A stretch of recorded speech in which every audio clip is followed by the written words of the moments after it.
Welcome to Elephant in the Room, part of Roll Tide Pods with Jake Coker. I'm Mick Gillispie, and it's time to talk Alabama football. It's time to get into rivalry week, right? But we can't get there without talking about last week's game. You know, it's kind of like the punishment that you have, you know, after a game like that. But I guess on the bright side, we can say that Alabama won 24-21, but what a shitty game. Well, you know, it's one of those games where we're very, I guess, blessed to have good coaches. Mm-hmm. We got players that can execute when they're supposed to execute.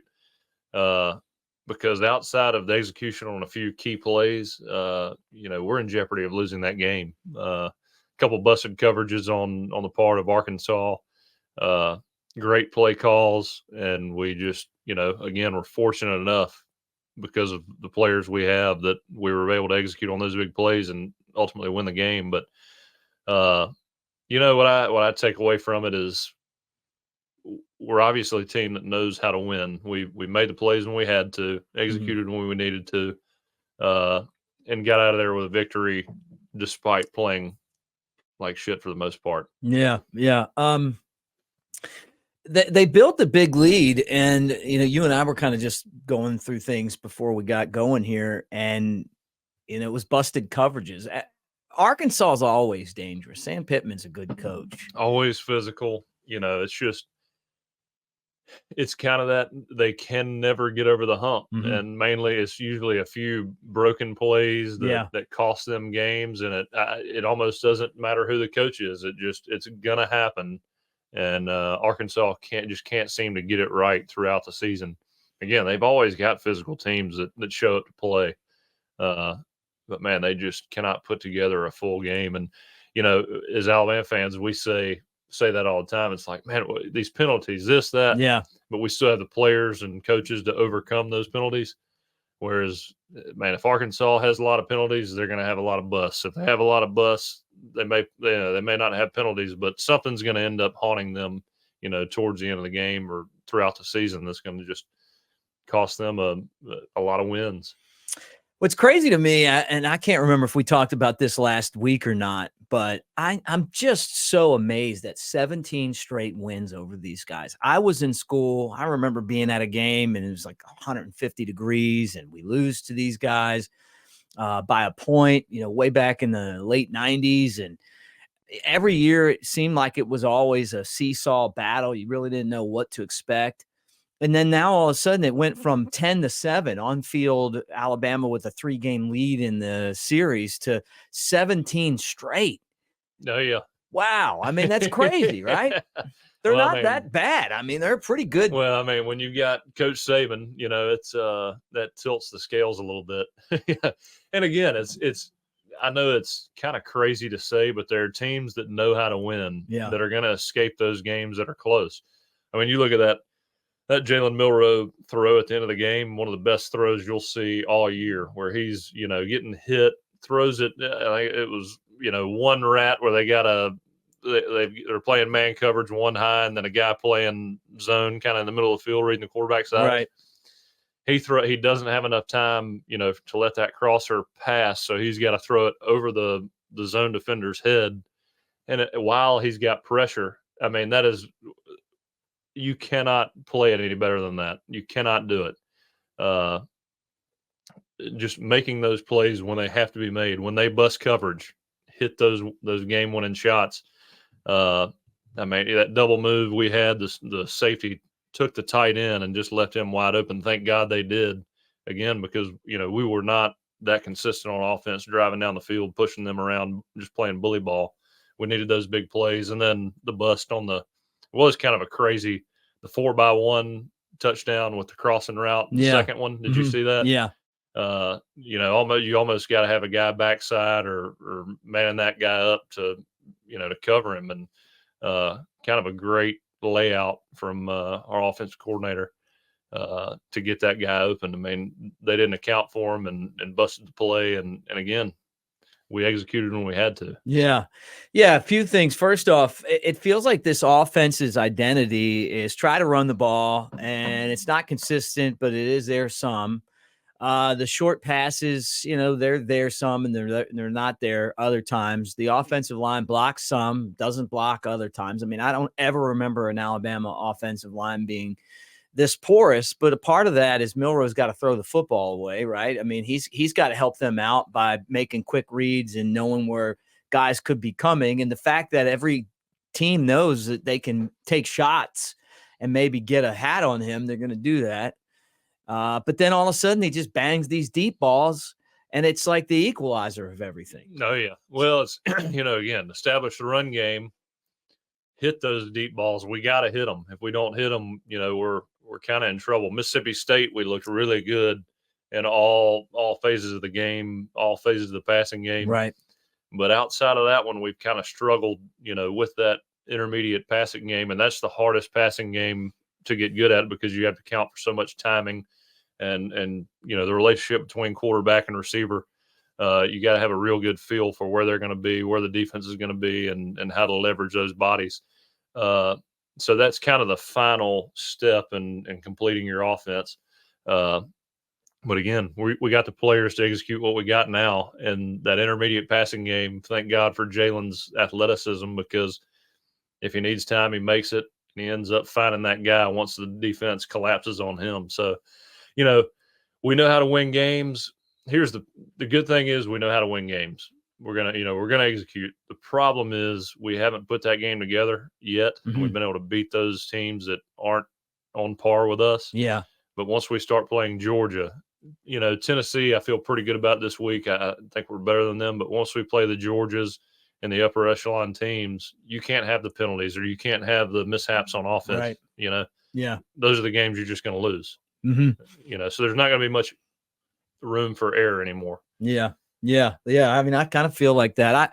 I was so confident. Like, I just thought that we had turned the corner. Oh, yeah. And then, I mean, some of the stuff just bothers me. Like Jermaine Burton causing that penalty at the end of the game.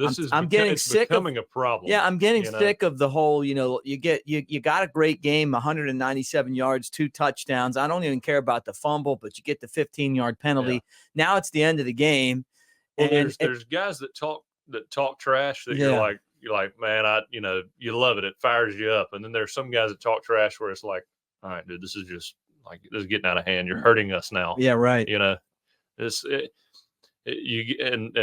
lot of those guys are so good that you're willing to deal with that. But at some point, it's kind of you got to rein that in and get on the same page. You're beginning to hurt the team too much. Yeah. Right. Yeah. It's getting in the way. It's becoming a distraction from everything else. And it's also not the Alabama way.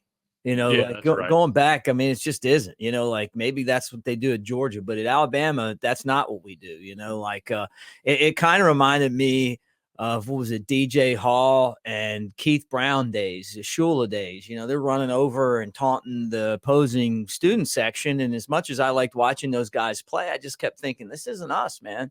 And then Saban got there and all of that stuff pretty much stopped. Now it's kind of, back, I mean, with stuff like that. And I don't know how you keep him being productive and in games. And we love what he can do. And he's a big part of the team. He was talking to the other team. It was like, everybody was like, dude, what are you doing? We've got the game won. Just, he was talking smack and Chase was just trying to get him to calm down. And he got a false start penalty or something, cause he's moving over there trying to tell him, and it's like, man, it's just embarrassing. Just don't do that stuff.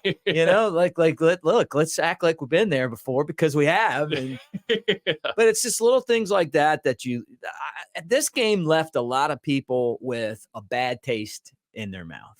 Well, again, it's we're getting to a point where everybody's seeing the potential in this team. And so, week 2, week 3, it was like, shit, can we just block somebody? Shit, can we run the ball? Right. Can we throw the ball? And with that intermediate passing game where you're having to make reads. And we're getting there. We're almost there. And it's like, let's focus on the important stuff. I mean, we shouldn't have to worry about somebody talking trash to the other team and getting a penalty for unnecessary roughness or unsportsmanlike conduct. Yeah. Good teams don't have to worry about that. Right. With a lot of leadership. Yeah. Well, Key's penalty on the fourth down and forever or third down and forever, they would have had to punt from the 15. If he just doesn't get into a fight and grab the guy's face mask, then, and I know that it's hard. And I say that as a guy who played sports and got pretty heated sometimes too. You know, I mean, you get in the moment, you kind of forget what's going on, but you got to be smart there because you're off the field. Oh, yeah. You didn't even need, it wasn't like he even needed that face mask to make a tackle. He already had the guy. It was over. Oh, yeah. And that turned the entire game around. Maybe this is a good learning lesson for these guys, though, right? No, I mean, you know, to me, I almost treat this like a loss. You know, you're supposed to beat them. I mean, Vegas says 19 points. I think that's, you know, a pretty good number. Alabama didn't go back to the locker room after this game and say, yeah, we just won this game. Man, you know, it's like. No, Saban said we won, but we didn't defeat our opponent. Oh, yeah. It's going to be, I mean, it's kind of a silent locker room after those games. You know, when we beat Tennessee with, you know, a few minutes left in the game, and it was a great win. We were all excited, glad we beat Tennessee. But in the back of our minds, you go to that locker room, and I'm speaking of 2015, you know, great feeling, all that. But in the back of your mind, you're still like, man, we did not play very good. You know, we should have beat them by 2-3 touchdowns. Yeah, and a lot of opportunities left out there. And again, take away the positives. We know how to win games, but we got to learn how to dominate games. Yeah.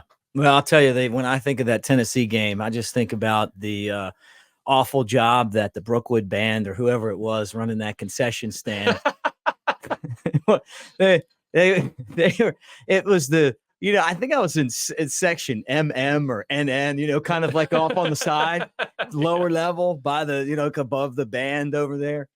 And Derrick Henry ran over those guys the entire third quarter while I was in line trying to get a Diet Coke for my bourbon. I'll never forgive them for that. I came back and I figured by the time I got back. Really an experience. Yeah. Like, I don't know if it was, you know, my wife went to Brookwood, so I always got to say that because I do see the Brookwood band in there. I don't remember who the group was, but it's like it was one of those times where I was like, take your charity work somewhere else. Just get me a Diet Coke. You know what I mean? Like that. The thing about and that game always triggers this for me is that you pay these NFL prices and you get high school service. You know, so hopefully they left it. They were probably exhausted, feeling like they just won a championship. For me, I was the entire third quarter. I went in because I thought, you know, and this is a pro tip here, you know, for going to these games. You know, for you're just out there playing. You don't somebody will get you a Diet Coke if you need it. But for us, you know, us spectators, you wait. Everybody runs in at halftime, right? Like, you know, they sprint to the bathroom, then they go to the concessions. So what I try to do, and I wish I could draw this up on the teleprompter here, is I try to go against the grain. So I'll stay out there. I'm onto this I've gotten, you know, this? I've gotten, then gotten privy to this. Right. Then when everybody gets done in the bathroom and goes to the concessions, that's when I go to the bathroom, they roll out, and then I curl back into the concessions, get back out. Normally, I don't miss any of the action. The key is to go while we are playing, but a TV timeout right before punt. Yes. That's when you need to make yourself useful. When we talk about the Tennessee game, which, you know, right now we're still talking about Arkansas, and it's almost like punishment. You know, I feel like talking about that Arkansas game is like it's medicine that we need, but that we don't want. You know, like have you ever had NyQuil before? Oh, yeah. You know, it's the nighttime sniffling, sneezing, stuffy head so you can rest medicine. Not sponsored by the show, although we are sponsored by MyBookie, and we'll talk about that coming up. But it tastes like crap. You know, it's like, oh, it's cherry. I've never had a cherry that tastes like that before. You know, but you have to take it. You've taken shots that are worse than NyQuil. Yeah. Well, I probably told you if you come to Innisfree when, you know, I'm doing the show there on a Friday, do not get me Jägermeister because it tastes a lot like that, except I get emotional on it. I don't know why. You know, like a sentimental. I call it sentimental Mick, you know. But it's the same thing. Like, just the taste isn't good, but there's a reason why. And The reason why is that I still think that you, with a win like that, as bad as things went from halfway through the third until the end of the game, if you win by one, you won the damn game. And that's important. Do you think Auburn right now would like to be upset about an ugly win after they got just smashed and the one Tiger ate the other Tiger on a football field down in Baton Rouge? And did you see the guy that jumped out on the field and ran around? He had the Tiger, he had like a Tiger, like a LSU Tiger print Hawaiian shirt. Yeah. It was just, your typical trip to Baton Rouge, and Auburn got eaten in half. Yeah, they would love to be able to come back and say, we didn't play great, but we won. There is something to be said about winning. And I've talked about this before from my time being around Greg Maddux in baseball, is that he would, he'd say, well, if you got 7, how many can you give up?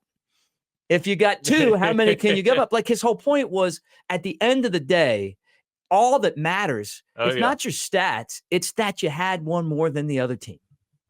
Yeah, well, I mean, your approach, obviously your approach changes with the where the game is. Mm-hmm. You play the game to win. You don't play the game to win by 60.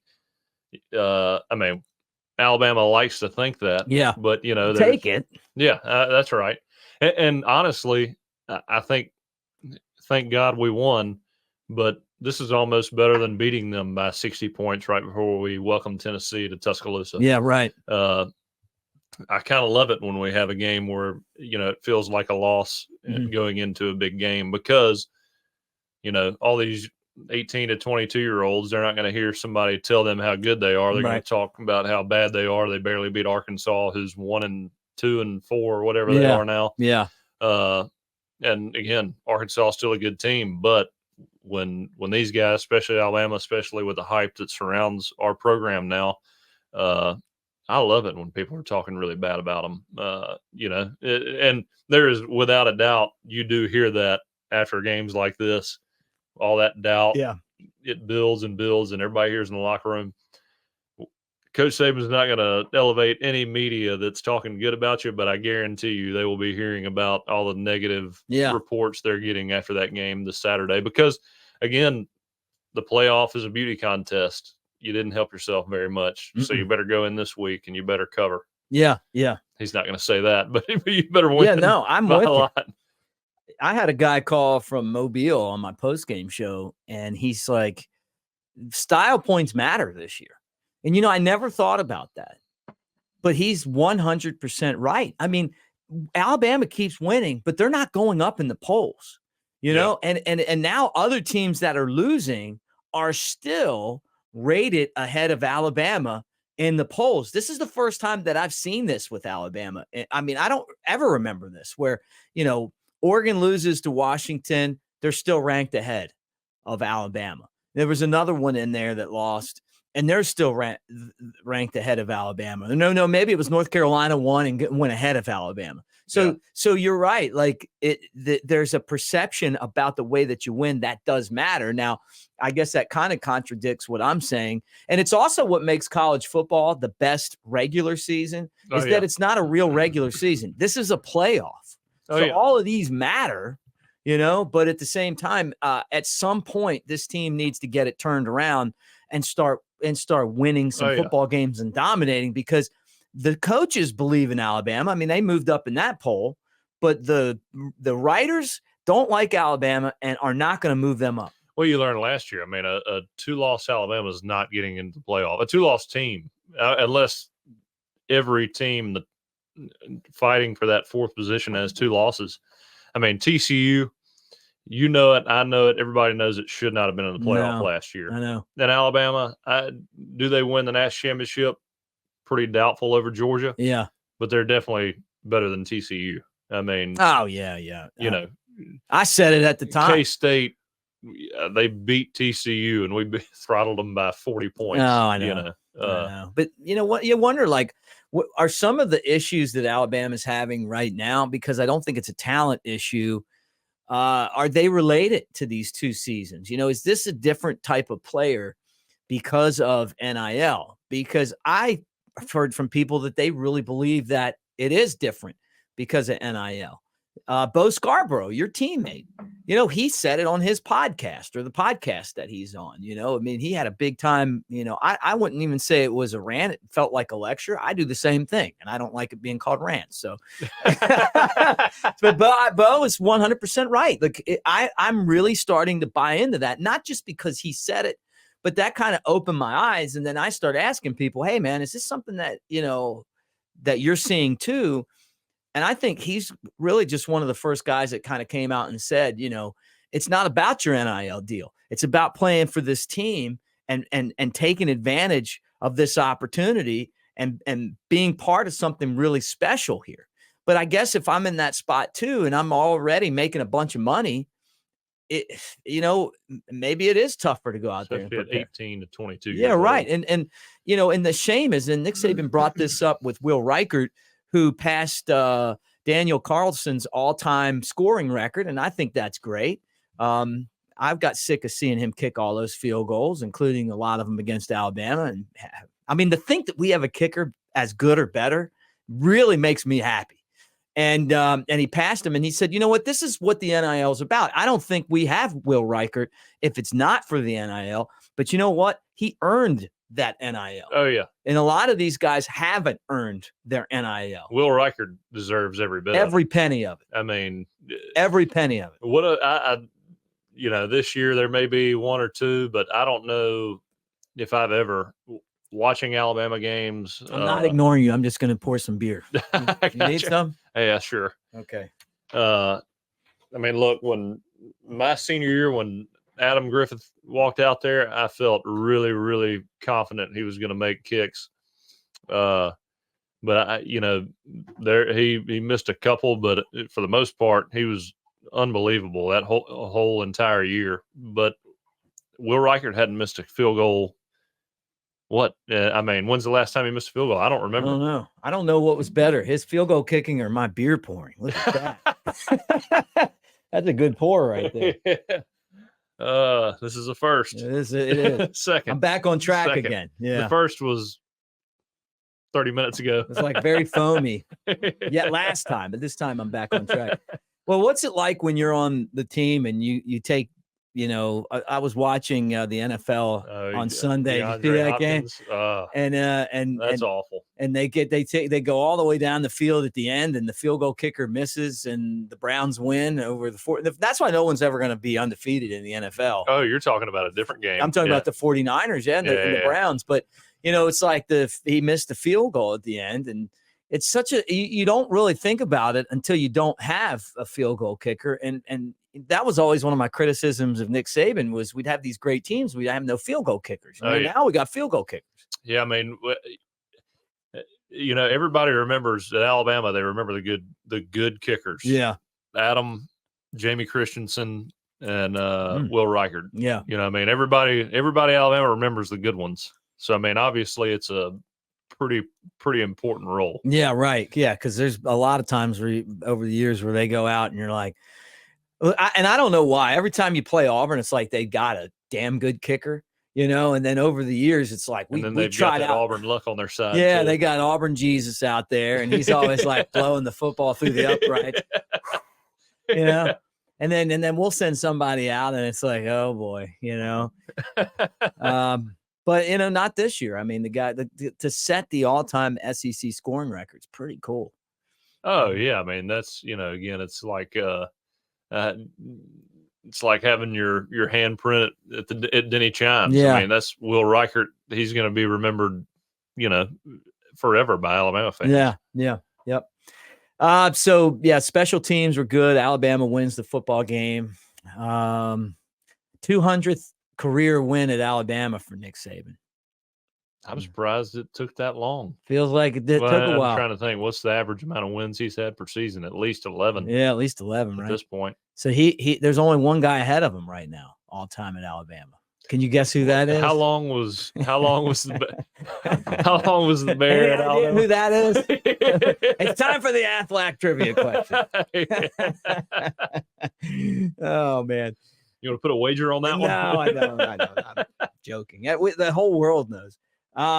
He was there 20 some years, but they didn't play as many games, but he wasn't like 10 games back in that day. Yeah. He wasn't he had great teams and was a great coach and all that. But Nick Saban is different because he's a robot and he's programmed to just win football games. You know what I mean? Bear Bryant was more of a person, Coach is just like, man, he's so focused. Oh yeah. It's like he one track mind. He was made out of AI technology, It's so amazing. He's got to do at least 2 more years and have a lot of success to get to Bear, who's at, I think, 225 at Alabama, somewhere in there. Well, hopefully that's his goal. Hopefully I hope so. Until then. Yeah. It'll be a sad day when he hangs it up, man. Oh yeah. Well, I mean, you think he's built culture in the whole state of Alabama. I mean, he's what he's done for the state. Tuscaloosa. I know we've talked about this before. Yeah. I mean, it's a completely different place from. I remember going there in high school, and then first time I came back was for my visit after being at Florida State for 3 years, and I was like, "Where is everything?" Yeah. I mean, the guy's he's just changed the landscape of Tuscaloosa, Alabama, in a lot of different ways. Just the influence he's had over Alabama is just, you can't even calculate it. I don't believe. Yeah, no, I'm with you. It's been amazing.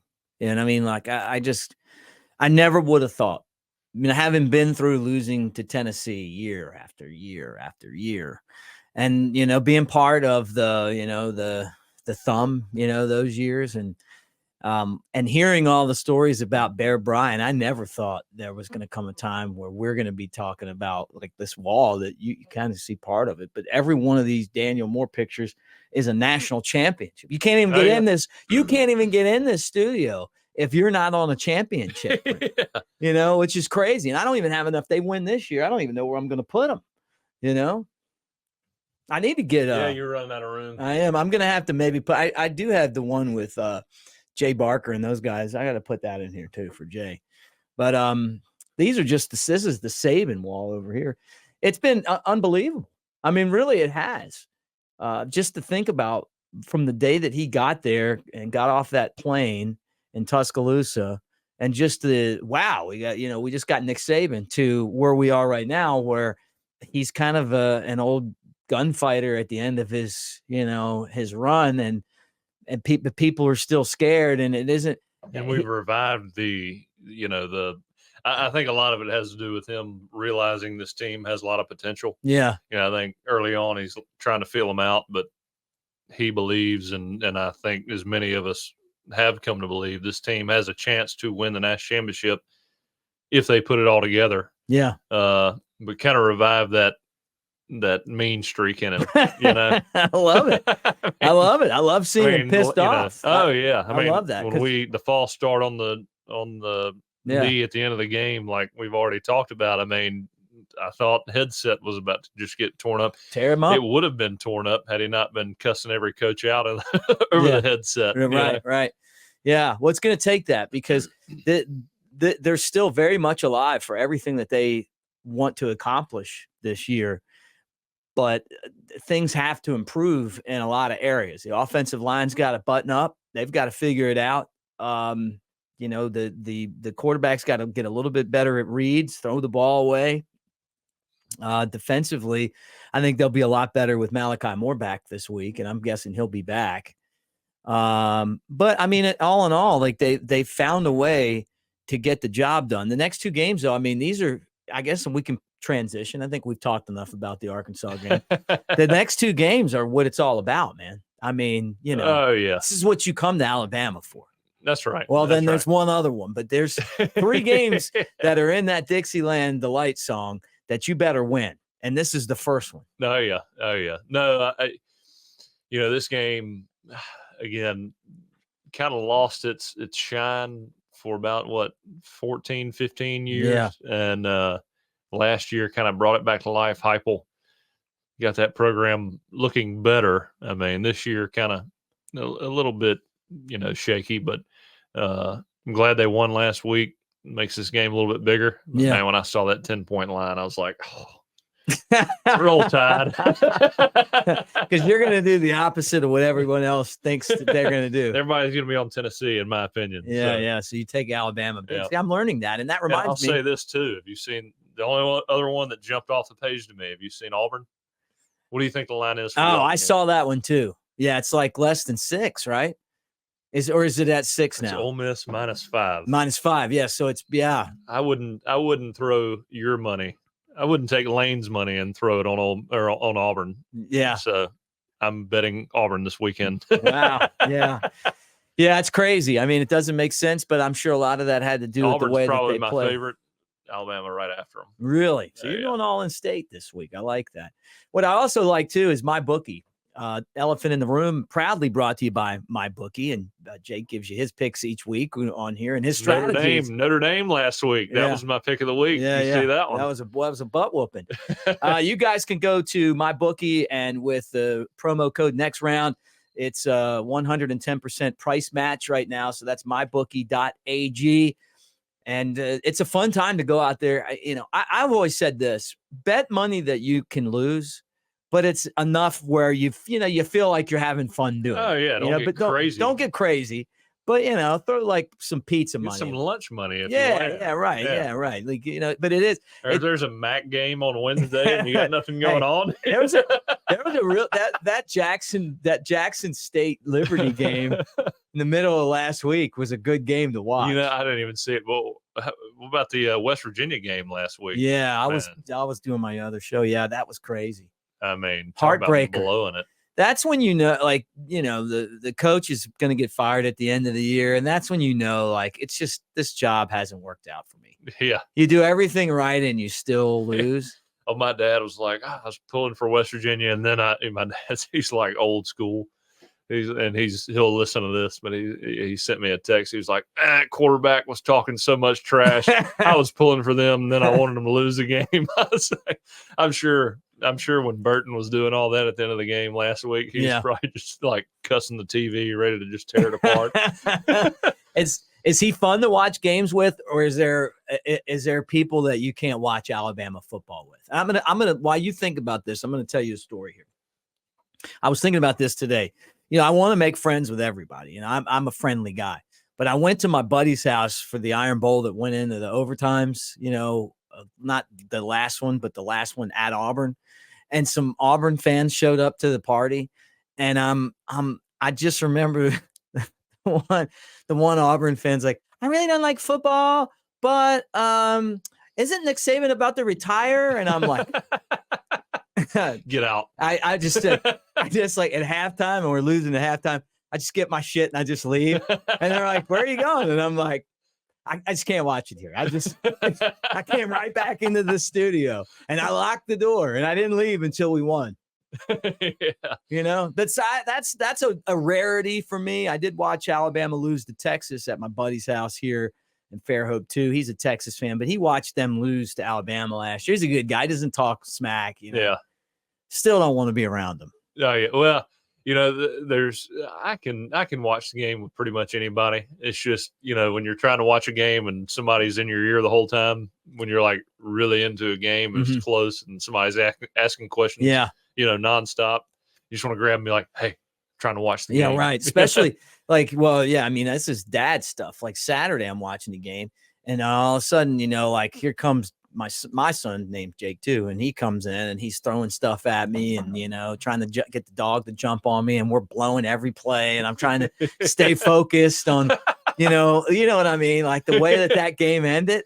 There's nothing comfortable about that. You see the guy that does the videos, like how Alabama fans watch the Bama games, and the guy's done it's the same show every time, but we love it anyway. You know what I'm talking about? I don't know. I'm sure I've seen them. Funny Maine or whatever the guy's name is. Oh, yeah. So I just imagine me, just there, like, you gotta get him out of here.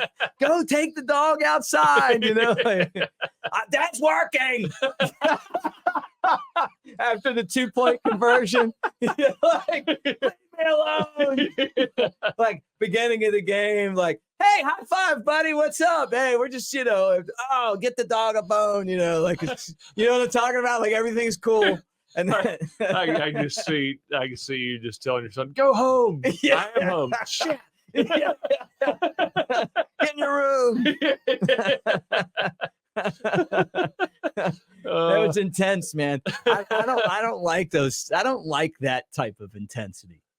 Did you ever have when we used to joke about this all the time, when Shula was coach, you always have to have all your lucky stuff, like your lucky socks or your lucky Bama shirt, and then, and even before him, I shouldn't even just throw him in there, Franchione, and even honestly, as much as I like Gene Stallings, I mean, you had to have your lucky gear for him too. I mean, all of the games were like close and you didn't know, it was kind of like this.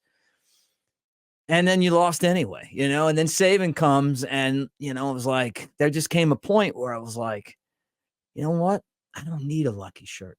We're going to kick their ass today. You know what I mean? Like, lucky socks are they're the socks I'm wearing that day. A lucky shirt, lucky socks, lucky underwear, that kind of screams, hey, I'm going to rush the field if we beat Tennessee. I'm going to rush R&R cigar if we win. That's what I'm going to do. Like this, like run in there to light up a stove. I never thought about this, but how bad would it suck to be the guy that went and got cigars like last year and then we lose? Yeah, you got a box of I've never really thought about that until you just said that. I mean, I guess like having a bunch of Super Bowl shirts for the team that loses. Like, yeah, we got to send this to a third world country. Right, yeah. Yeah, they're like in Zimbabwe wearing the Bills. These Bills are great. Everybody's got the different Bills jersey. The shipment comes in. Oh, the Bills must have won. Yeah. Nah, they didn't. Who are these Bills? No, I tell you, man, I don't know. But the fact that Tennessee feels like they can win and Alabama feels like they're going to win, it's going to make the cigar business a lot of money this week. Oh, yeah. And my dad still has the what's it called? The humidor. Yeah, oh, yeah. So one of my old teammates, Parker Barano, him and I went to go pick the cigars up at R&R before the Tennessee game. Yeah. And my dad's actually got the humidor at his house, but then I can't remember what the wording is, but it was, this cigar box goes to the MVP of the game and this and that. And when we won, Parker's handing out cigars and all that, and he's still got the box. And he's like, who do you think the MVP is? And I was like, Derek, I guess. He goes, you played a good enough game. You want it? I was like, all right, screw it. I'll take it.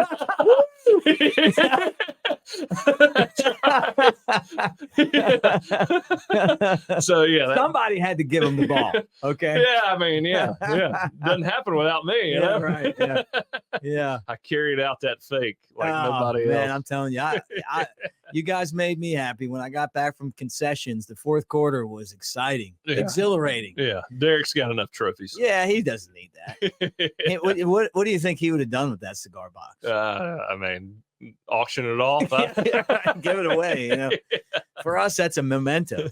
Yeah. They do like special cigars every year there, and just one particular cigar for that game. It's crazy how things have changed so much. Like just how the world is different now. Even with the cigars. So I don't know what you would do if you lost. You'd have a whole box of cigars, which, obviously you wouldn't smoke for that, right? Maybe you just do it some other time, or you put them in the humidor for next year. Just give it to the players and let them go drink a few casuals and get over the loss with a few cigars as well. Yeah. Be glad that you won that one. That was tough. Had we lost, it ruined our season. You know what I mean? It was one of those, minute and a half left and we're losing, I think it was 14-13. And as soon as we scored, there were so many times in that game where, we should have, I threw an interception that game. I remember we had a whole shot against cover 2 and I was throwing it to Chris Black.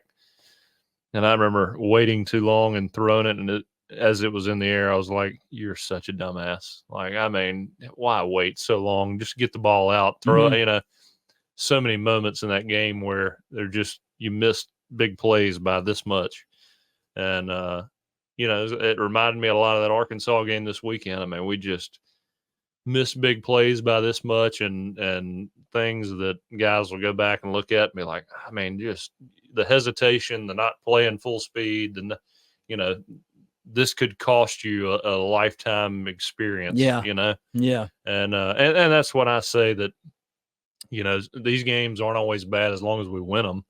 You know, again, we know how to win. We did it, but this is pretty much going to be a loss in their minds, and hopefully, you know, we'll figure out what kind of team they are this week. We come out and blow them out. All right, this team's got some resolve. They understand how to fix mistakes. But if we play it close, we should beat Tennessee by a few touchdowns. Let's be honest. You know, if we play a good game, but if they don't, it'll say a lot about them too. Yeah. Yeah. It's I guess this is why, you know, this is a rivalry game now, because they have a chance to come in and win too. You know, the Wright and Smalls both can run the ball. And we lost last year. You see your leaders not beat Tennessee their senior year. This should mean something to you. You know, let's get some payback. Let's I mean, Tennessee is not Alabama. No. Tennessee's Tennessee. And they mean a lot to the SEC, but they're still our little redheaded stepchild. Let's treat them that way. Yep. Let me remind you guys, our show is brought to you in part by Lance's Lock. You making your picks, catch up with Lance. He's been on a hot streak lately. And when you're making the payment to the bookie, go to Lance's Lock, and instead he'll make the payment to you, right? Think about Lance. He's going to hook you up. No, I think that he's I've said it before. I love listening to him talk about his logic on games and how good he is. I'd love him to come on and talk about it, because I've invited him. I'd love to hear.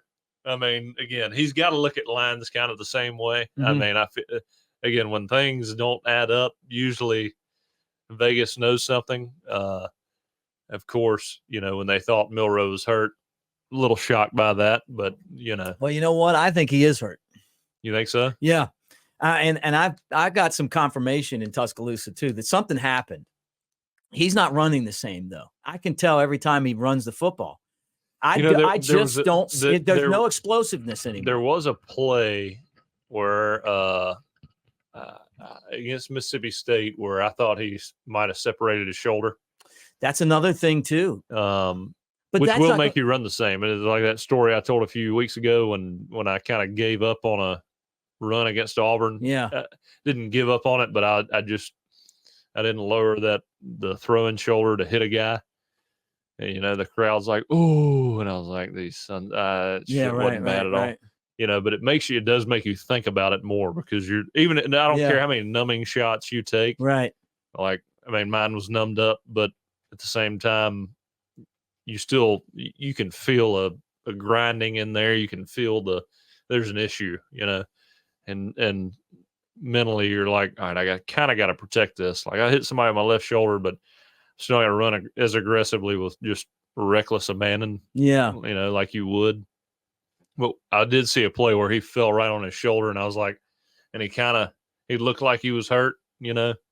And those injuries, I don't think you realize the severity of the injury until a couple plays later.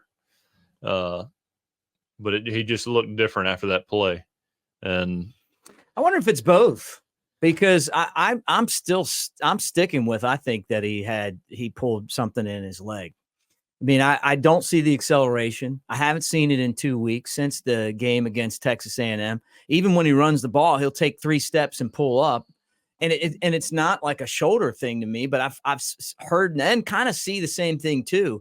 And the guy's taken all these shots this year. I mean, he's getting hit more than any quarterback I can remember Alabama. He's taking shots in the pocket still. And he gets up, you know? Man. He's tough, but there's no explosiveness. There's no burst on that run that we saw, you know, and they're not even calling runs anymore. I was about to say, you're not seeing any quarterback runs. But think about how many times he rolls out, and instead of just like laying on the jets like he used to do, he just doesn't get away that fast anymore. You know, it kind of puts me in a weird spot because, again, when I was playing, separated my shoulder, and Blake Sims separated his shoulder the year before me. AJ did the same thing 3 years prior to that. I mean, you want to run physically, and I preach that all the time to send a message to your team. I think it's very important. Yeah. There's definitely a balance there. Like, you got to pick the shots you're going to take and deliver. Because at this point, if he goes down, we're in trouble. Yeah. I don't care how good the next guy is. Like, Ty could be the best thing ever. It's still hard to come in and lead a team like that. Right. Everybody's going to be pulling for you. Yeah. And hoping you do your best, but you're still not Jalen, the guy that was the anointed guy. Right. And so it's going to take time. It'll be like week 1 again. Yeah. Yeah. Well, I mean, I don't know. I could see both things, but I mean, the touch on his deep ball has been pretty good, but you know what? A lot of those passes that were short were high and off target, a touch in the last game. And you said before, though, too, that he probably needs to step up and deliver the football a little bit more. It's one of those deals. My senior year, I had I broke my big toe on my plant foot. In high school? No, this at is Alabama. This was my last year. This is the 1 year we won the national championship, and they put 2 screws in it. And how fun was that? It was awful. It was awful. But I had a lot of trouble to begin with, getting on top of the ball, planning on that big toe and making, driving throws was pretty tough. And so I'd sail a lot of balls high. And I mean, I kind of had to figure out a way to do that. But it seems like Jalen's got such a strong arm. He can get away with that a lot of times, especially on those deeper balls. Yeah.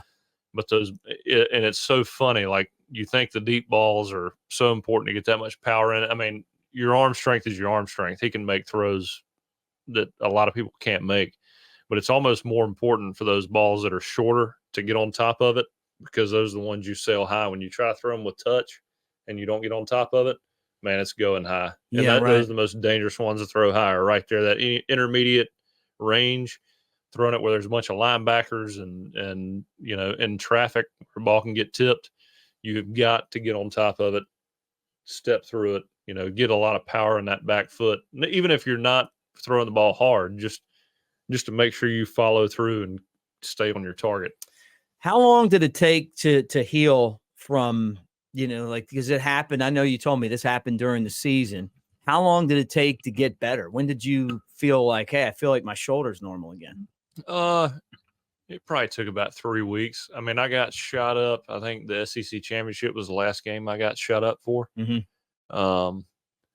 And I mean, I say shot up. I mean, again, it's, you watch Varsity Blues, you're like, oh, you're just getting shot up and getting sent out there.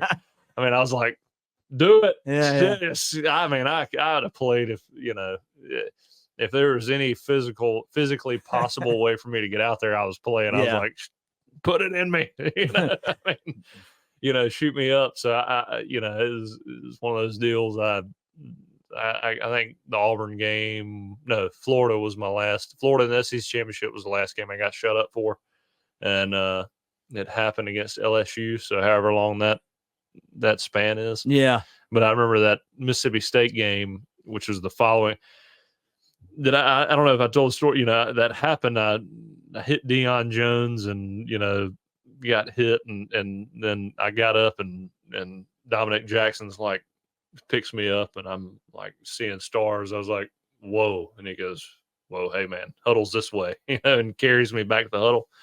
And the next play, I'm supposed to throw a flat route to Calvin Ridley, and I roll out to the right and I throw it 10 yards in front of him. And I was like, oh my God, I can't throw. And we had one more pass play before the half came, and I just, bodied one to OJ Howard. And remember going in the locker room, and I was like, man, I gotta have something. I cannot throw the damn ball. And so they shot me out at halftime, and thank God we had Derrick Henry, and he was able to kind of dominate, and I could make throws where I needed to. And then that Mississippi State game, I I got shut up before that game, but I still remember feeling that grind. Yeah. You can feel that Mhm. things aren't right. And so every throw I was making was just all body and just kind of flailing my arm, to try to throw the ball.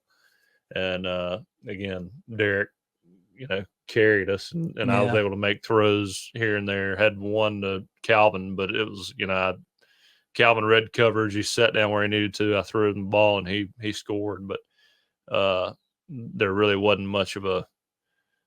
Had we had to throw the ball to win the game, it'd have been tough. And Right. then Auburn started feeling better, or that Coastal Carolina game or East Carolina game felt better. Auburn felt better. Florida felt better. And then finally I was good for the Cotton Bowl. But Is there ever a point where they're like, hey, why not, like you're playing Coastal Carolina, like to sit out? No. They just don't do that at Alabama. But I mean, wouldn't that be a smart idea? I guess then everyone would know you're hurt.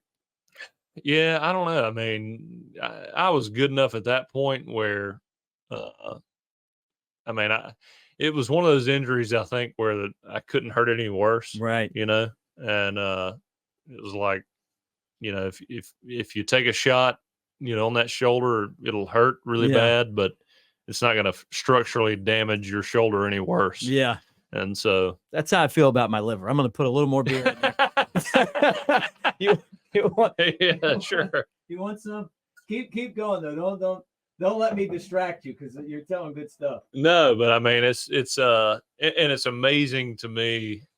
People often don't realize the amount of injury that guys are playing through, especially in college. I mean, especially when I was there, guys loved Alabama, loved Coach Saban so much, and they're our teammates. You would have done anything to get out there on the field and make something happen. Yeah, right. I mean, the thought of sitting out because of injury was just not even right. You wouldn't even think about it. You guys realized what an opportunity you had. Oh yeah, I mean, you're playing for Alabama. You're playing for Alabama, and you're playing for Coach Saban. I mean, that is a once in a lifetime opportunity. Yeah. And you got a guy in Coach Saban who, for the guys that stick around and really think the right way about football and kind of their mission and doing a job. I mean, you want to do everything you can for the university, do everything you can for the guy who offered you a scholarship to play at, to be the best university in the country. Yeah. Especially when it comes to football. So you're going to do everything you can to get out on that field and don't care about the day after tomorrow. Right. It is what it is. What's it like having a championship ring there? I mean, and I know we've talked about this before. I'm getting one from minor leagues. I got one from the big leagues. I think they're great, but you played, and I mean, it's got to be I would think that having earned as a starting quarterback a ring at Alabama would be, I mean, I don't know how you could beat that. Maybe a Super Bowl ring, right? I mean, I mean, for me, not even a Super Bowl ring would beat that. Right. I believe that. When I was at Florida State and I decided I was going to transfer, I mean, I would have never transferred from Florida State if Alabama wasn't an option. Right. Like I loved everything about Florida State. I loved those people, my teammates. I mean, it was, just come off a national championship that year. So you had a winning environment with a bunch of great guys. And it was very tough for me to leave because I love those people so much. But when I tore my meniscus at Florida State, and it was one of those that was a little more severe than others. And so I tried to get it repaired, and I was on crutches and going to practice and trying to do anything I could, signal in plays or whatever I could. And I love that environment. I love those, again, I love Jimbo. And so for me to leave there, it was really hard. But when I was hurt and I had all that time to think about, the next move or what I really wanted, I kind of realized, winning a national championship for Alabama was kind of that would be my ultimate goal in sports. Right. I grew up loving Alabama, loved everything about it, loved the culture. my family, high school teammates, classmates. I mean, it was, the culture growing up. And I was like, if I'm going to go anywhere else and Jameis was staying the next year, I was like, I'd love an opportunity to just play for Alabama and win a national championship for Alabama. And when I said I was going to transfer and Coach Saban called me and told me there was a spot, I was like, that's it, man. I'm done. I want to go there, and I could care less if I play in the NFL. I could care less about anything else. I just want to win a national championship for my hometown, home state team. I love Alabama so much. The state of Alabama, and obviously grew up an Alabama fan, but you just can't beat that. When I hear, I know it's going to sound like, hokey and all that, but like you hear Sweet Home Alabama and you think about that played in the stadium and everything else, it has a whole nother meaning. And so, again, when we talked about Reichert and being the leader in points, and I made that an equivalent to having your handprint Denny Chimes. I mean, I get to show my daughter one day, both my daughters, my handprint and my cleat print, and how cool that is. She's going to grow up around it. We're watching Alabama football now. She's going to understand kind of the gravity of the cultural movement that is Alabama football, and I just all the history there, and I get to be a part of it. You can't beat that. No, no, I'm with you, man. I think that's great. I love it too. Sweet Home Alabama, Yay Alabama, any Alabama song, Dixieland Delight, Well, there's just something special. Deacon Blues, Oh, yeah. I love all those songs. But I'm with you though, man. Sweet Home Alabama at the stadium.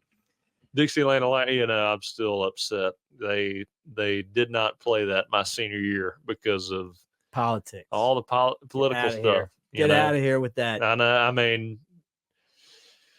trying to please too many people and not. You're playing. In the wrong place. Who was the athletic director? Was it Bill Battle? It was, and I love Bill to death. Bill is unbelievable. I'm not. If I only had one thing to say, one negative thing to say, it was Dixieland Delight. Yeah.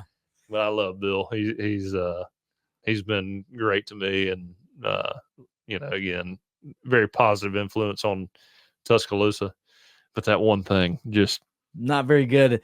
That great guy, not very good at the job. When you start to fall at that, I don't know. I've got a whole different opinion on him. But I love Mal. When I was in school, it was Mal. And Mal was the best. All right, let's talk about on the back end of the show here other things that happened over the weekend in college football. And one of them was Colorado. Oh, what a game. 29-0. Deion became a meme, like he's all happy. And then at the end, he's like, like the Jordan Kraft. And I love the fact that Colorado's become a team you got to watch now. Yeah. But I was telling you beforehand, teams hire, and Deion actually did go to college and work at Jackson State and earn it. There's the guy that's running the Cubs was on Dancing with the Stars, the manager. He never even worked as a coach. Yeah. He's a player and then straight into it. And you got these are like learning on the job jobs, not to say that they're not smart or anything, but it's the difference between Nick Saban preaching all week. These guys are dangerous. You better watch out. These guys are dangerous. Even with the lead, hey, you better watch out. You better watch out. Like we're doing it over again, like you talked about, and you figure out a way to win. Then Colorado with no answer. And I thought Deion, and I don't know if you saw this in his post game, he said, I asked these guys how much they love playing football, and I felt like that was kind of something too in the NIL era where it's like, are you here for the money? Are you here for the pictures and the photos? Or are you here because you just love being out there playing? And I remember Deion as a player. I know he loved playing the game, but how demoralizing a loss. Oh yeah. I mean, look, I love Deion. I think Deion's going to be great in college football. I think he's already great in college football. But, the guys that are coaching college football have been doing this the guys on his staff have been doing this for probably 30, 40 years. You know, I mean, these guys and around the country, I mean, this is all they've done. And I realize Deion's been around football his entire life, whether it's, you know, playing, coaching, but he's only been coaching for the last 6, 7 years, and really only 3 in college football. So, I mean, I don't care what your playing experience is like. Coaching's a lot different than playing, and so he's done a lot more with Colorado than anybody would have ever thought. They're fun to watch.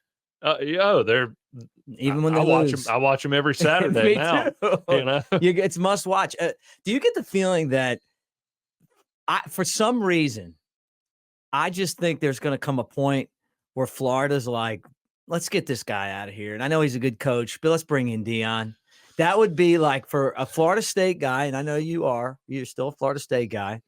You're still a Bama guy. I'm a Maryland guy and an Alabama guy. We both transferred. We're both transfers. Deion going to Florida would be like, I mean, just bludgeoning every FSU alum in the head. Yeah, but look, Steve Spurrier's from East Tennessee, and where'd he coach? Florida. Where'd he go to? He did play football. Florida, he played. Yeah, but I mean, still though, it's not. Deion would be a different level. Be a different animal there. Steve but Spurrier. He's wherever he goes. That made his hay at Florida State, but he's not getting the job. The what's the guy's name? Mike Norvell. He's a great he's coach. Definitely not getting the job. Norvell's like rolling right now.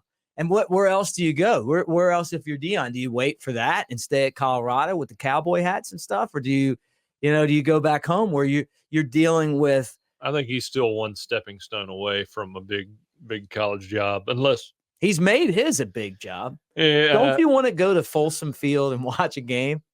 I do. Like, I would love to go out to Colorado and watch a game. It's small, but it just looks like the mountains in there and the cowboy hats. You don't want to go. I think it would be fun. We could go hunting. We get one of those passes you get to go. Hunting. I like I said, I love Deion, but I'm not bought in on Deion yet. You're not going all the way to Colorado. Huh? Yeah. I mean, yeah, if he was at South Alabama, I'd go, but the guy, he's on the job learning still, even with a great staff. I think he's still got I mean, look, that's a huge, huge leap to make from, and I don't care what you say. I mean, D1 football from Jackson State, I know they say that's not a big leap, but I mean, they're kind of finding out now that, I mean, they had a lot of talent at Jackson State. They did. Yeah. And they still lost championship, I believe, last year at Jackson State. Did they? But D1's, especially upper echelon D1, is a different ball. It's a week-to-week thing. Yeah. Which is what makes Saban amazing. You know, the fact that even a bad week is a win. Yeah. Yeah. I mean, look, I think, and he brought a lot of talent in. He's got a lot of good players around him. I think he's probably going to, have to walk that line on that carousel every year, probably pushing guys out and bringing new guys in. He's kind of started that precedent around there. I think he's got a long way to go. He's got to prove himself a couple more years at Colorado, and I think he's going to take another mid-level D1 job before he gets that upper echelon type school. Because, I mean, look, who all is Colorado's played what? USC, they played them pretty close, beat TCU. Didn't go well against Oregon. Yeah, did not go well against Oregon. I'd like to see him at a school that could recruit really well. I mean, Colorado, that's all Deion. Deion's getting all his players because of him, not because of the school. Right. I'd like to see him at a school that could recruit based on their – like Florida.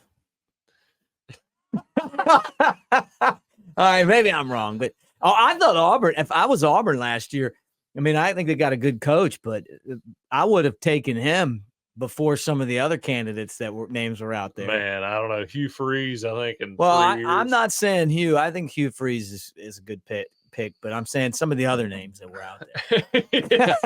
I'm picking up what you're putting down. Yeah, you got that. Yeah, I would have been like, you know what? But think about the Aflac commercials. If both of the Aflac guys are in Alabama, Saban. That'd be wild. That'd be wild. But again, Coach Saban would. He bullied Dion in bullied him? Alabama. Yeah, he would. All right. Second one, USC came to Notre Dame. Notre Dame just coming off of a beatdown by Louisville, not Louisville, but Louisville. Am I saying that right? That's how you say it in the South? Works for me. Louisville. I call them Louisville. Do you? Yeah. Oh, I didn't know that. I think down here everyone's like Louisville, Maryville. And they absolutely wiped out. Notre Dame wiped them out. USC, wow. That was your pick of the week. That was my pick of the weekend, and that was a good one too. I mean, like you didn't even have to worry about that one. Yeah, that was. I think you made me nervous about who was it? Who all? Tennessee. I ended up taking Tennessee after what you said.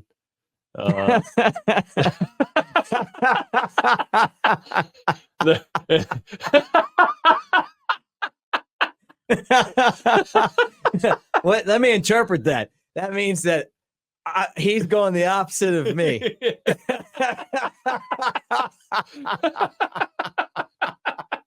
That's how bad my season's been. I feel like I love listening to the next round. I feel like somehow I've become Dunaway. Like everything.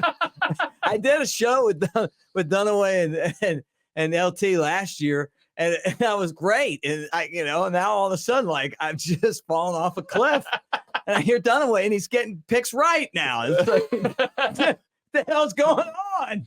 When you and Dunaway agree on a pick, go the other way. Lance's lock. Yeah. You got time for me to put that up on the screen? Lance's lock. Yeah. So, but there was a third one. Tennessee did win. And what did I say though? I said, did I take Texas A&M? Well, I was shocked because I thought, let's see. Oh, you just asked me what the spread was. I didn't tell you my pick, but the fact that I got the spread right. Was like a canary in the coal mine. Yeah, that was scary. All right, so Tennessee won at Texas A&M. Just no offense. Max, tough quarterback, but he's just not able to move the ball consistently. I was surprised that Tennessee ran the football so effectively on Texas A&M after we struggled to do that. But being on the road and being at home are two different animals. Let me tell you, we got the Super Bowl performance from A&M. I mean, you look at, again, the Anaya Smith comments. I mean, this is personal, we got, they were motivated. Right. And college football, I didn't believe in that too much, especially when I was playing. But now that I look back on it and I watch games, it's crazy how much just a mentality and morale can carry a team. Yeah. When they're on the same page and there's, really an anger for the team that they're playing that the upcoming week, man, I tell you, it really changes the performance of every player on the field. I mean, some guys that, don't stand out on film, all of a sudden it's like, where was this all year? Yeah. And then you go play Arkansas and you shit the bed. Yeah. It just. Men still won though. Thank God. All right. That one was interesting. Oregon and Washington. It's a hell of a game, man. Yeah. Bo Nix transferred. He was to me, like the Auburn mascot. Like I felt like, his parents were the tiger, Well, you know what, to me though, what that shows, and I've lived through it before. I mean, quarterbacks, especially in college, and I don't know about the NFL, I would think it's the same. I mean, Bo Nix always had that talent. It just, being in the right fit with the right coach, the right mentality, the right culture, that a quarterback's performance is so much on the coaching staff and the team around them. Right. Bo can make an offense go. I mean, he is a player. He can make all the throws. He can make the right reads. He's mature. He's just got to have the right system and situation around him, and he's going to be a playmaker. Yeah. And that's how it goes. Throughout the country. Yeah. Right. I don't care who it is. If you jive with your quarterback's coach, your head coach, and everybody's on the same page, it is a game changer. Different animal, huh? Yeah. Oh yeah. I mean, it's kind of like I see Mac Jones this weekend or the last few weeks. I mean, Mac is a great quarterback. He can play in the NFL. To me, I think there's coaches sometimes don't take the right approach with quarterbacks. I mean, I think you have I think quarterbacks, I mean, being leaders and a lot of times most quarterbacks I've been around, especially the good ones, I mean, they have kind of an alpha type personality. And if the coach, doesn't approach them the right way, it's either a screw you, I got this, or you got the positive positive outlook on the team. It's like, okay, I can trust you. Let's make this happen. Yeah. And belief in your quarterback from the head coach and everybody down, it's a complete game changer when it comes to performance on the field. Right. I mean, to get the most out of a quarterback, if you've got a good one, you just need to be supportive of him and just figure out what works, what he's comfortable with, and play with it. Yeah. And it's crazy to me how you see some of these coaches, like when a quarterback throws interception and they're like throwing the iPad and making a fool of themselves on the sideline. It's like, you think he wanted to throw interception there? Like, right. I mean, what? He's probably putting in more hours than anybody right there with you. Yeah. I mean, it's managing a quarterback situation. It's wild to me how personalities get in the way of the success of a team from a coaching standpoint. And to me, Bo Nix is exemplary of that. He just came out of kind of a bad situation in Auburn. I don't know a whole lot about Brian Harsin and all that, but obviously, I mean, that tenure didn't last very long. No. And I thought that Harsin was doing a great job. I hated to see him go. Yeah, I'm starting to think he was on the Crimson Tide payroll. But it was great. It was great seeing him recruit. He really wasn't involved a lot in Alabama. Yeah, but I mean, again, you get a guy in the right situation. Dan Lanning, he was at Alabama when I was there. I didn't know Dan very well, but he's one of those guys that brought a lot of positivity to the room whenever you're around. And again, I'm not, friends with him or anything, but I have a lot of positive experiences with him. Yeah, right. And so, mindset, morale, that's a lot for a quarterback, because he's going to know the game plan. He's going to know where to go with the ball usually, especially a guy like Mac. I mean, he's very cerebral. Right. And Bo, same way. I mean, he's in a good situation now, and you finally see his full potential. Mm-hmm. And even though they didn't win, it was a great game. Michael Penix Jr., I'm a big fan of him at Washington. I remember him from Indiana, but that was the game of the weekend. I mean, oh yeah, great game. It was a great game. This is one of the best weekends of college football, I felt like. Yeah, that was a fun one. Trying to think, was there anything else? Any other games that you want to talk about before we wrap it up? There was one more that we were talking about last week. We talked about Notre Dame. I know we talked about Alabama, but that wasn't a big one. And then A&M, but was it Miami? Yeah, Miami, North Carolina. And I blew that one. I picked Miami in that one. I thought Miami was going to come back and make up for the coaching decision and overcome that. And they blew it. Drake May's just a great. Was it a third down or a punt where somebody got a penalty for unsportsmanlike conduct? And you see Mario's like, get him the F off the field. Yeah, right. Get him out. Miami just couldn't get out of their own way. Yeah. It just, I don't know. It's one of those deals where I think Coach Cristobal is going to have to tear it down and get that culture back right. I know he made a mistake last week, but right at the same time, you wouldn't be in that situation if you hadn't executed. You had that running back fumbles again right there on the goal line. Yeah. They're about to score, and he fumbles the ball. That's going to be hard. If you were at Alabama and you do that, it's hard to get on the field. Oh yeah, I mean, there's about three things Coach Saban used to talk about that changed games monumentally, and that was fumbling the football, turnovers, the turnover battle. We went over stats from, day one through the time I graduated and left. Turnovers, blocked punts. I don't know if you know the stat on blocked punts, but when you have a punt blocked, when you're the kicking team and somebody blocks your punt, I mean, the chances of you winning go down. I mean, they just crash and burn. Wow. And then forcing fumbles on defense. If there were 3 things I remember, Talked about that a lot. Talked about every meeting. It was like, dude, I'm tired of hearing about this. But he just pounded that into you. And if you watch Alabama defenses, they're trying to force a fumble every tackle. Yeah. That's the goal, is to get the ball out. Yeah. And how many block punts have we had in Alabama since? Yeah, not many. Coach Saban's been there. I mean, he harps on that nonstop. And again, it's the 3 main factors in losing a game. Yep. Turnovers, block punts on special teams, and the third one I just mentioned. Yeah. It's just, that's it. The 3 keys to the game. Yeah. Last thing on this week's show. Can a gnat get on a fly's ass, or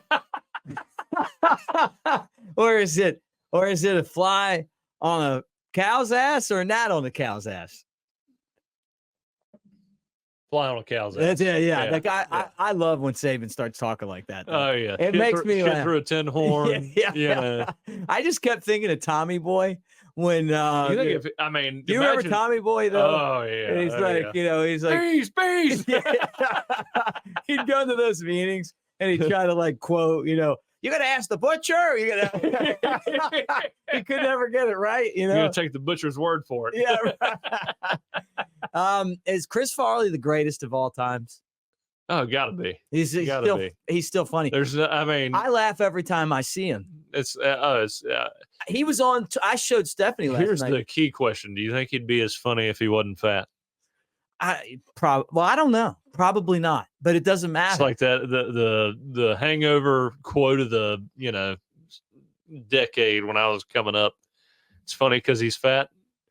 You think he'd be funny if he was skinny? I something tells me he would be, but they had the one that came up like on my phone last night while I was trying to go to sleep was when he was dressed up like Rudy Giuliani's kid at a Yankees game, and the ball kept hitting him in the head. Do you remember that? And I'm like watching it. I'm like, I don't know. I've seen this. I love Lunch Lady. I love it when he's the lunch lady. I love it when he's like him and David Spade are all dressed like girls, and he like grabs the one girl's food, and he's like, "What? I'm hungry." He's awesome, man. Like he's still hilarious to me. That was a different era SNL. Yeah, it was funny back then. That was. I don't remember watching it. The golden age. Yeah, I watched. Now when I turn it on now, it's like, not making. They had a good one this week. Did they? Well, I saw one highlight. Sometimes they had what's his name doing Dion this weekend. Oh, did they? Yeah, I would like to see. Maybe I should watch.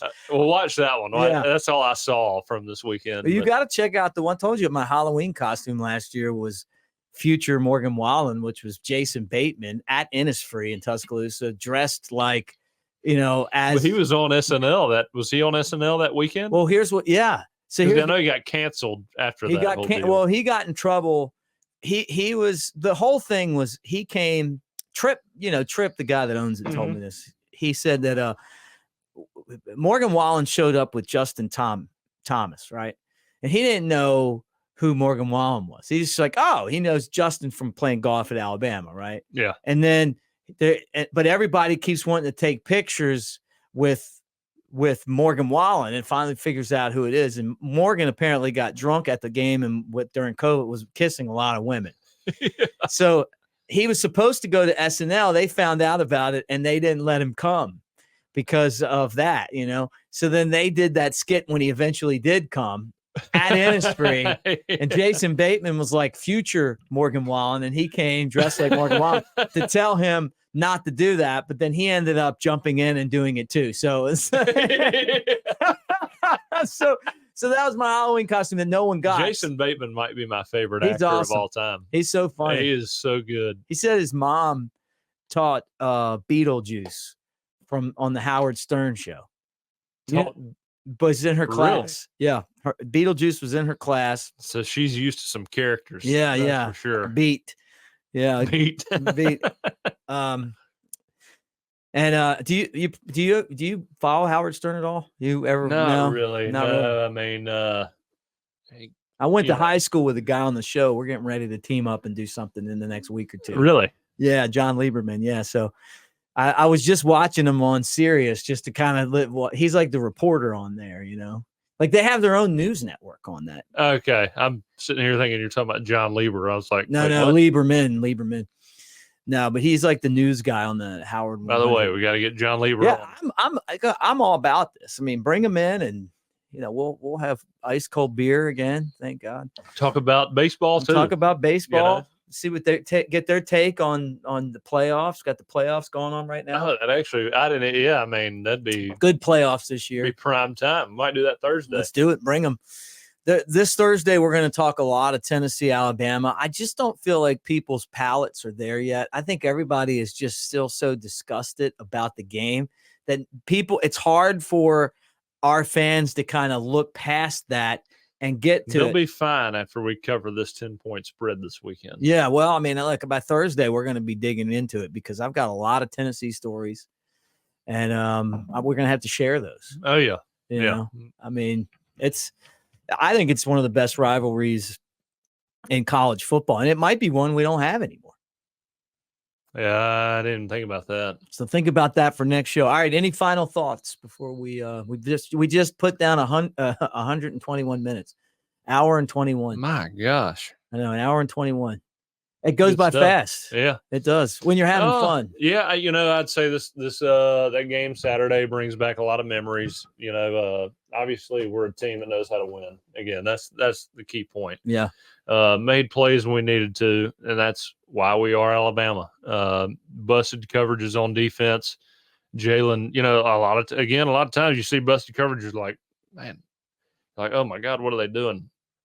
Oh, they just screwed this up, and you make the right throw. It's a great, it's a good sign of, okay, he's understanding what he's seeing. He's throwing in the right place. That play at the end of the game, unbelievable by him, throwing that crossing route with, Nyblack could be another one of these big time guys. Hey, after that Mississippi State game, I was shocked at how physical he was, his toughness, the way he's going to, just throw his body out there and make plays. He's really impressive to me. Now this week again, we don't show up. We have a lot of penalties. It could be dangerous, but again, I think we put it together this weekend, and I think we're going to beat Tennessee by a couple touchdowns. I love your confidence, and we'll get into that coming up on Thursday. We'll talk cigars. We'll talk about some of our best Alabama, Tennessee moments. Obviously, I think we should have a pregame cigar. Actually, I think so too. Let's do that. I love cigars. Yeah, we'll do it. We'll do it prior to the game because we know it's going to happen. Yeah, I'm that confident. I love it. I love the idea. We'll talk about that. Coach Goose Tree. Let me tell you, my predictions, I feel like they've been pretty on point on this podcast. Yeah, usually aren't like that. So no, you got your own. You got your own. You got your own thing going. Like you got your own. You know what you're doing. God, I hope the luck doesn't run out. I don't think it will. I think that there's just certain seasons. Like I'm having one where I just can't. I can't catch the wave. Yeah, I'm not. You get a good feeling about. Yeah, there's just years where I can't miss. Where I'm even when I do, it's. I'm better than I was, but I'm still not where I normally am at this point. You're kind of you're feeling it right now. Yeah. There's nothing wrong with that. Yeah, I told you about that deer hunting story I had this weekend. Pretty miserable. So I'm a little nervous. You never know. I'm a little superstitious. I hope that's not a precursor to what comes for the rest of my betting career this weekend. But there's something this year. There's something about that though that I'm going to tell you. Okay, you didn't get him. He didn't come close enough for you to get the shot off, right? But at least he's there, and it'll make it a lot more enjoyable when you're out there because they're out there. How many times have you been out there and you don't see anything? But here's the problem is that this has happened a couple times to me where I have a lot of pictures. I'll see him the first weekend of the year and, draw back on him 3 or 4 times, like what happened yesterday. And then about January 18th rolls around, and I get a picture from the neighbor with this giant deer that I didn't shoot. Yeah, and that happens about 90% of the time. Suck. Yeah, and you recognize him from the trail cam. Yeah, you know him. You've nicknamed him at that point. Yeah. You know? I've already got a spot pointed out on the wall. Yeah, right. Yeah, there's Leroy again. I seen him out and there. I'm gonna have the neighbor that hunts twice a year. Like, oh, you wouldn't believe what just walked in front of me. That would be worse. It's like, my son never hunts, but he was out there on Friday. Look what he got. Old Diesel, he got one. Hey, where did you say you hunt again? Right. Just kidding. All right. But that's it. Final thought. Roll Tide. We're gonna win. We're gonna cover this. All right. Well, don't let the cat out of the bag. We got another show. Yeah, on Thursday. yeah, that's right. You guys make sure I'll let you know they cover on Thursday. Yeah, we'll tell you about it on Thursday. All right. For Jay Coker, I'm Mick Gillispie. Again, guys, make sure that you give us comments. Tell us what you think of the show. And we appreciate hanging out with Disrupt the Media and everyone that's involved in that. By the way, Chris Stewart told me to tell you, hey, I talked to him last week. Love Chris. Love Chris. Yeah, me too. They've got a show on here as well. Roll Tide Pods. Make sure that you Is there are any part better of that. basketball announcer than Chris? No. Bottom. Honestly, man, I'm going to tell you, his football is really good too now. Oh, no, I agree. But I mean, he's known for hoops. Yeah, he's known for hoops, but when he says bottom, he just gets into it so much. It's hard to beat that. All right, guys. I'm Mick Gillispie. Roll Tide. We'll talk to you on Thursday.